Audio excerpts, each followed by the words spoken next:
Hello student, my name is Manish Dubey. This is the lecture of metrology and measuring instrument. जैसा कि हम लोग discuss कर रहे थे मेजरमेंट ऑफ सरफेस फिनिश क्या होती है, सरफेस रफनेस क्या होता है, और मैंने बताया था प्राइमरी टेक्सचर और सेकेंडरी टेक्सचर और कुछ टर्मिनोलॉजी की बात किया था हमने रफनेस में क्या कौन कौन से टर्मिनोलॉजी होते हैं। अब मैं बात करूँगा फैक्टर अफेक्टिंग सरफेस फिनिश। चलिए देखते हैं।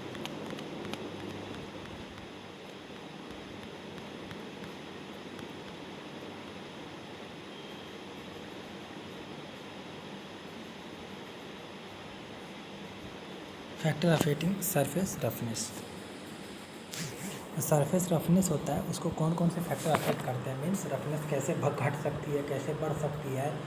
किसी जब कोई भी हमारा ऑब्जेक्ट हो उसमें जब मशीनिंग करेंगे तो कौन से फैक्टर ऐसे होते हैं जो रफनेस को इंक्रीज कर सकते हैं या डिक्रीज कर सकते हैं, वो मैं देखता हूँ। चलिए बात करेंगे। पहला देखिए,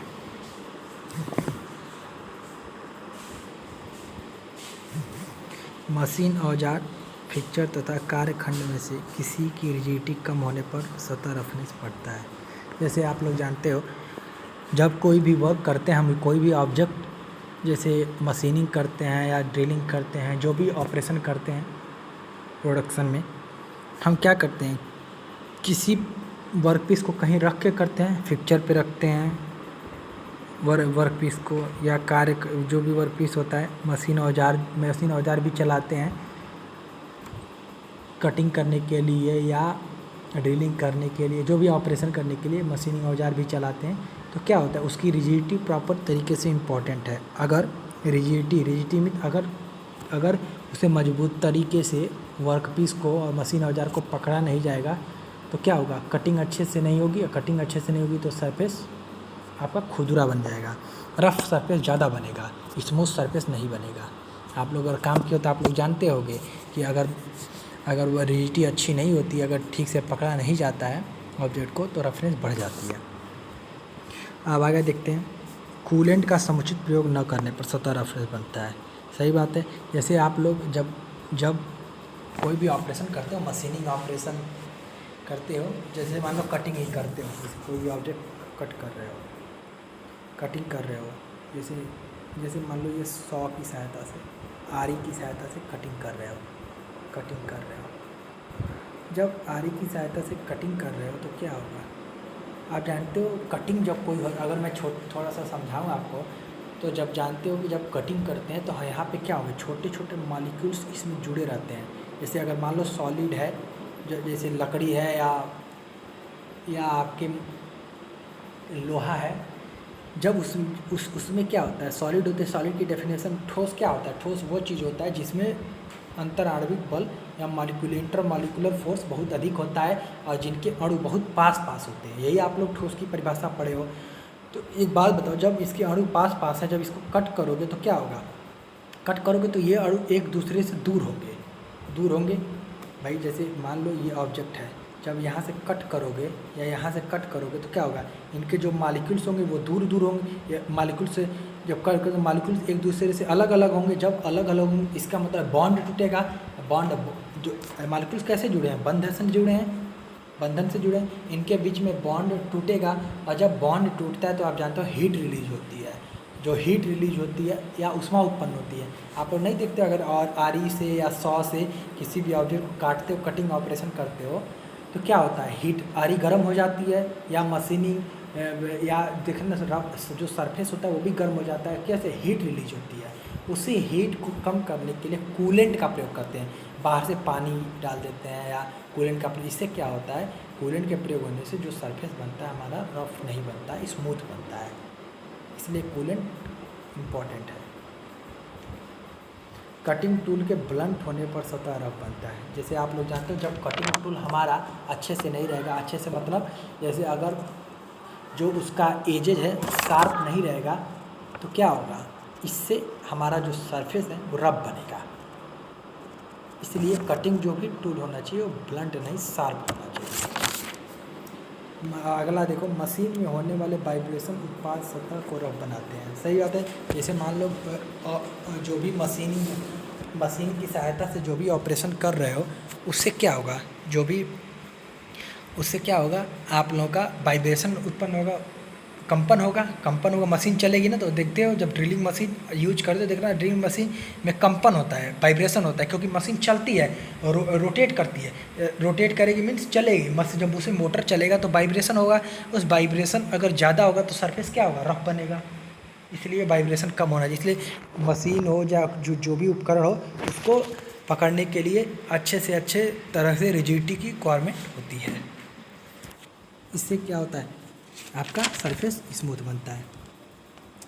और भी हो सकते हैं, जैसे मशीनिंग का करते समय जो भी श्रमिक जो लेबर हो रहे हैं उनके कौशल में, स्किल्स में अगर कमी होगी तो भी वर्कपीस की रफनेस प्रभावित होगी। जैसे अगर मान लो स्किल्स वर्कर नहीं है, जैसे मान लो तुम ही हो, अगर तुम्हें नॉलेज नहीं है या तुम्हारे पास एक्सपीरियंस नहीं है, जैसे कोई लकड़ी है, अगर लकड़ी को स्मूथ बना रहे हो तो कटिंग कर, जैसे कारपेंटर जो होता है क्या करता है, जब लकड़ी को स्मूथ करता है, अगर वही स्मूथ तुम कर पाओगे, नहीं कर पाओगे, क्योंकि तुमसे रफ बन जाएगा। क्योंकि तुम्हारे पास उसके कार्य करने का कौशल नहीं, स्किल्स नहीं है। इसलिए स्किल्स बहुत ज़रूरी है जब कोई मशीनिंग हो रहा है या कटिंग ऑपरेशन कुछ भी हो रहा है। अब देखते हैं evaluation of surface roughness. Surface roughness को इवैल्यूएट कैसे निकालते हैं रफनेस। जैसे पहला देखो, सेंटर लाइन एवरेज मेथड या CLA method. CLA method, centre line average method, केंद्र रेखा औसत विधि। देखो इस विधि से कैसे हम सरफेस रफनेस को, आप जानते हो जब कोई भी सरफेस, पिछले लेक्चर में बताया था मैंने, जब कोई भी सरफेस हुआ आपका, जैसे आपका ये सरफेस है, कोई भी सरफेस हुआ, जब ये रफ बनेगा तो क्या होगा, इसमें तरंग उत्पन्न हो जाएगी। तरंग मतलब क्या, जब रफनेस, जब इसको माइक्रोस्कोप की सहायता से देखोगे इस सरफेस को, तो आप देखना यहाँ पे ऐसे छोटे छोटे या बहुत बड़े रफ सरफेस दिखेंगे। एक बात बताओ, रफनेस कैसे देखते हो, रफनेस ऐसे देखते हो, ये रफ है ना, देखो रफ है ना, मतलब जब इस पर हाथ लगाओगे तो क्या, अगर मान लो ऐसे पीक वैली, जैसे आप लोग जानते हो पहाड़ी एरिया में चले जाओगे तो क्या होगा, सरफेस रफ होगा। पहाड़ ऊंचा रहता है, कहीं पे नीचा रहता है, जैसे ऊंचे पर चढ़ जाओगे फिर नीचे, तो यह क्या रफ है, तो यही है। यही जो वेव बनता है, इसको कहते हैं वेव मतलब तरंग। यही जो तरंग के रूप में बनता है रफ सरफेस या दिखता है हमें, तो उसी को निकालने के लिए जो इवैल्यूएट करते हैं तो 3 मेथड होते हैं। पहला देखो CLA या सेंटर लाइन एवरेज मेथड। इस विधि में क्या करते हैं, देखिए आप लोग, इस विधि में सतह रफनेस को n बराबर भागों में बांट लिया जाता है। मध्य रेखा से सभी बिंदुओं की ऊंचाई का औसत CLA मान प्रदर्शित करता है, जबकि ऊंचाइयाँ सदैव धनात्मक ली गई हैं। देखो क्या है ये, जैसे आप लोगों का ये रफ सरफेस है, जैसे रफ सरफेस, कैसे रफ सरफेस है, जैसे आप लोगों का ये सरफेस है, इस पर कोई मशीनिंग ऑपरेशन किए, जब मशीनिंग ऑपरेशन किए रहेंगे तो ऐसे सरफेस ऐसे दिखेगा। आई थिंक दिखेगा आप लोगों को, ऐसे सरफेस दिखेगा कि नहीं दिखेगा। तो देखो इसी को इवैल्यूएट करेंगे, इसी को निकाल लो। देखो ऐसे रफ सरफेस है,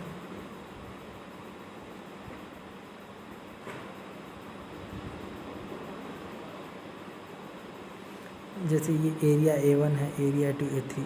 तो अगर मान लो इसी को हम, जो रफनेस हाइट है, देखो ये रफनेस का हाइट है ना, ये देखो ऐसे सिंगल, अगर मान लो इस तरह से जाता, स्मूथ जाता तो रफ नहीं होता, लेकिन इसके आगे पीछे ऐसे जा रहा तो रफ होगा ही। इसी को हमने H1 कई भागों में बांट दिया, देख रहे हो, जैसे ये हाइट H1 है, ये हाइट H2 है, ये हाइट H1 है, ये हाइट H2 है, हाइट H3 H4। ये कौन सा लाइन है, माध्य रेखा है, जो बीच से दोनों भाग, जैसे जब रफनेस दिखेगा तो क्या होगा, बीच से एक इमेजिनरी लाइन खींचो, ऊपर जो भी हाइट रहेगा, नीचे हाइट रहेगा, उन दोनों के बीच में रहेगा ये माध्य रेखा। तो नीचे रहेगा, ऊपर देखे रहा है। अब देखो जो CLA method, centre line average method, ये कहता है कि जैसे जब आप जो रफनेस मिलेगा उसको कई बराबर भागों में H1 H2 H3 H4 height में बांट लो। अब क्या करो, उसके बाद से सबका एवरेज ले लो। जैसे मान लो कितने हाइट हैं, H1 H2 H3 H4 H5 H6 H7 H8 H9, इस तरह करके बांटें तो H H1 से लेकर HN। और जानते एवरेज कैसे निकालते हो किसी चीज़ का एवरेज? जैसे मान लो 2 + 2 2 संख्या है, तो इसका ये संख्या कितनी है? 2 है, ये एवरेज हो गया। एवरेज मतलब टोटल मान, टोटल वैल्यू अपान टोटल कितना संख्या है, टोटल संख्या। वैल्यू मीन्स टोटल जो भी उसकी निकालोगे वैल्यू वही होता है एवरेज। देखो H1 H2 H3 अपान n। n मतलब क्या, कितने हैं? 1 2 3 4 5 6 7 8 9 10 हाइट हैं कि 20 हाइट हैं, कितने बराबर, कितने हाइट में आप लोग डिवाइड किए हो। ईजी है, इस तरह से एवरेज निकालते हो। जैसे क्लास में कहते नहीं, क्लास में अगर 60 बच्चे इतने इतने मार्क्स पाएँ, 40 50 60 करते इस तरह 60 बच्चे पाए, तो सबका एवरेज क्या होगा? जो बच्चे नंबर पाए हैं सबको जोड़ दो, प्लस अपान 60 कर दो। जितने बच्चे हैं, 60 हैं 40 है, कितने हैं, एवरेज निकालना जानते हो आप लोग। उसी तरह से सेम है।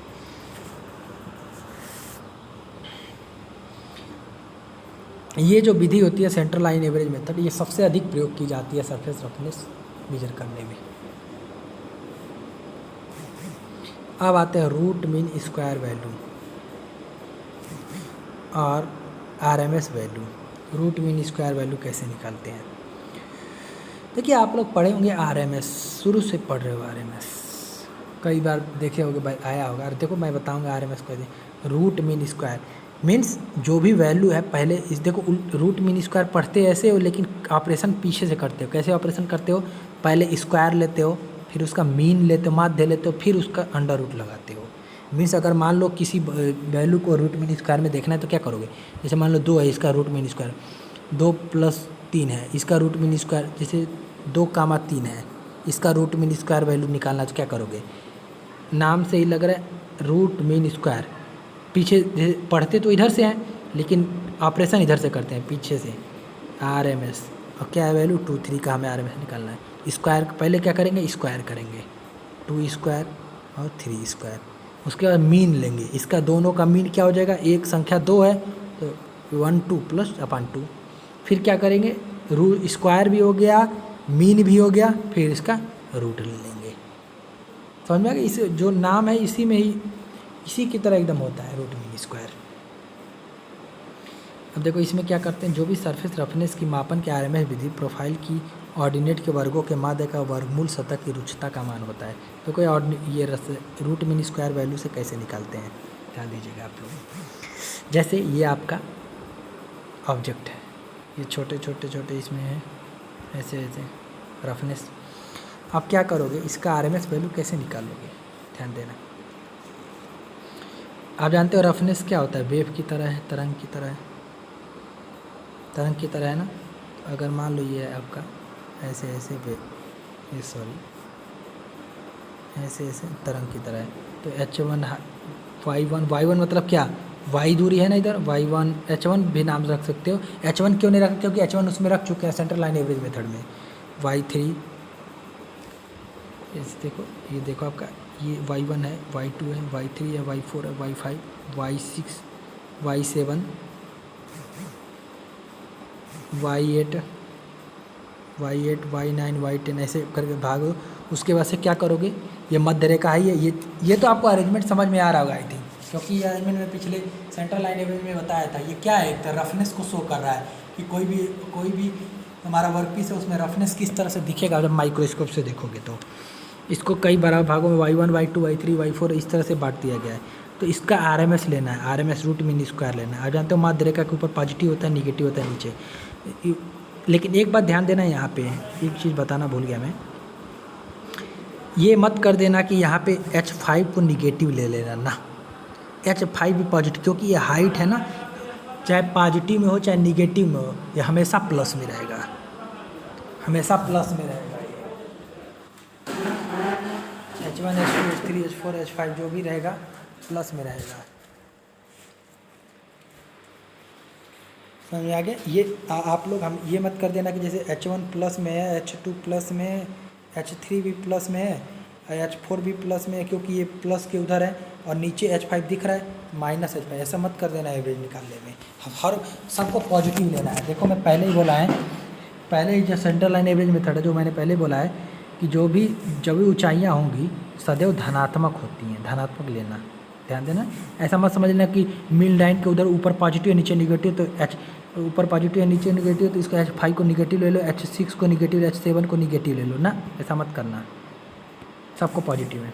जैसे इसमें देखो, इसमें क्या होगा, रूट मीन स्क्वायर मेथड है, तो RMS कैसे निकालेंगे, पहले देखो RMS नाम से लग रहा है, RMS पहले स्क्वायर करो सबका, क्योंकि पढ़ते इधर से हैं चलते इधर से हैं, तरीका है ये, ट्रिक बता रहा हूँ आपको।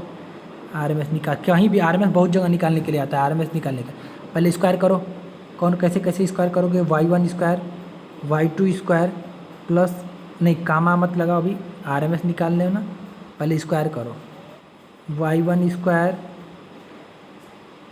y2 square y3 square y4 square, इस तरह करते हैं। फिर क्या करोगे, इसका मीन लेना है, मीन लेने में क्या करते हो, मीन क्या कैसे निकालते हो, सबको जोड़ के जितना संख्या उसे भाग दे दो, प्लस प्लस अपान 4, फिर क्या है R में से रूट, इसका रूट ले लो, इस तरह से RMS निकालोगे आप। समझ में आया, आई थिंक आप लोगों को आ गया होगा RMS निकालना हर जगह आता है, कई जगह यूज होता है, तो RMS निकाल आप लोग सकते हो। अब आगे देखते हैं, एक और मेथड होता है रफनेस एवरेज वैल्यू मेथड और RA मेथड। रफनेस दिख रहा होगा आप लोगों को,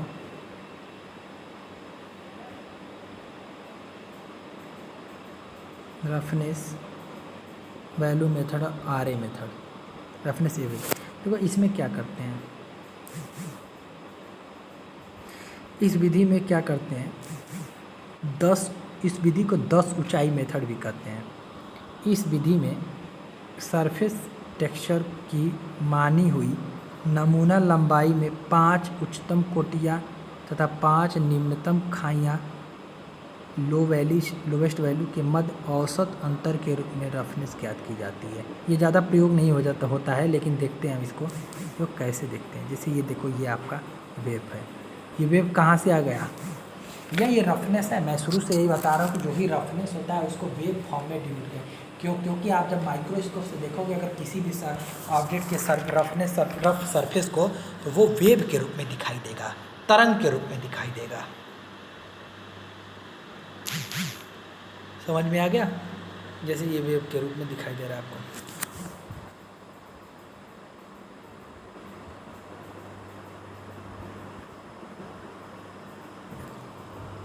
ये वेव के रूप में दिखाई दे रहा है। एक मिनट, सॉरी, थोड़ा पानी पीने।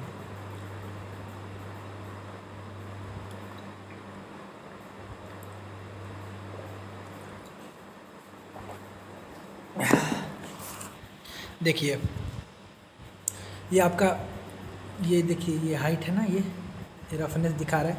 अब देखो इसमें से जो RA मेथड होता है, मतलब रफनेस एवरेज वैल्यू मेथड। देखो इस मेथड से कैसे निकालते हैं, इस मेथड में क्या करते हैं, इसमें से कोई जो सबसे पाँच सबसे ऊंचे मीन्स जो पीक में होंगे वो वैल्यू ले लोगे, और 5 सबसे लोवेस्ट वैल्यू ले लोगे, उसको माइनस कर दोगे अपान 5। देखो इसे 10 कोटि मेथड क्यों कहते हैं, देखो 10 ऊंचाई मेथड, क्योंकि 5 सबसे अधिक लेना है, सबसे अधिक 5 सबसे अधिक लेना है, अब 5 सबसे कम लेना है। क्या अधिक क्या कम, हाइट के टर्म में। कैसे, जैसे मान लो ये आपका रफनेस सरफेस ऐसे दिख रहा है, आप लोग जानते हो रफनेस कहीं बराबर नहीं हो, ऐसा नहीं है कि हमेशा तरंग की तरह बराबर रहेगा ना। रफनेस आप लोग जानते हो, कोई भी जब सरफेस रफ होता है तो कहीं पे ज़्यादा रफ होता है, खुरदुरा रहता है सरफेस के किसी जगह पे, और कहीं सरफेस पे कम खुरदुरा रहता है। जैसे आप लोग का ये सरफेस है, ये रफनेस हो गया, तो यहाँ पे मान लो अधिक है, यहाँ पे कम है, यहाँ पे अधिक, यहाँ पे और कम हो सकता है। तो इसमें से 5 ले लो सबसे अधिक मतलब जो मीन, जो सबसे किसी डिस्टेंस से सबसे अधिक ऊंचाई पे हो। जैसे ये देखो,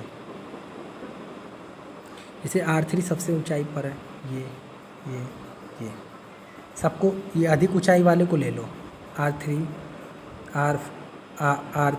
R4 R5 इस तरह से ले लिया गया। देखो, और माइनस R6 R7, देखो R6 R7 R8 क्या है, R6 देखो देखो ये पीक है, सॉरी, ये आपका पीक है, ये आपका क्या है, वैली। वैली मतलब क्या होता है, घाटी या सबसे निचला स्तर, वैली, वैली है। या इसको करते हो श्रृंग, हिंदी में श्रृंग, इसको कहते हो गर्त, या कहते हो, और एक और इंग्लिश है क्रेस्ट, क्रेस्ट, इसे कहते हो टाओ। ये पढ़े होंगे आप लोग, इसी तरह पढ़े, इसी यही सब नाम है। तो 5 क्रेस्ट ले लो सबसे बड़ा बड़ा, या पीक ले लो, और 5 टाओ ले लो। सबका देखो कैसे अरेंजमेंट करते हैं। आरे वैल्यू निकालोगे, आरे वैल्यू R3 R4, देखो R2 है यहाँ पे। तो कौन कौन पीक पे हैं, R3 R4 R2 R1 R8 R5, देख रहे हो, पीक ले लिया। माइनस सबसे कम 5 सब 1, ये R6 हो जाएगा, R1 R8 R1 नहीं, ये R9 R6 होगा, R6 R10, देख रहे 5 सबसे कम अपन 5, इस तरह से ये निकालते हैं। ये आपका हो गया रफनेस किस तरह से निकालते हैं। 3 मेथड हैं आप लोगों में, तीनों मेथड आप लोग ध्यान। अब आते हैं जो भी रफनेस होता है उसको मशीन की सहायता से कैसे देखते हैं, वो मैं देखता हूँ। चलिए अगले लेक्चर में देखेंगे। धन्यवाद।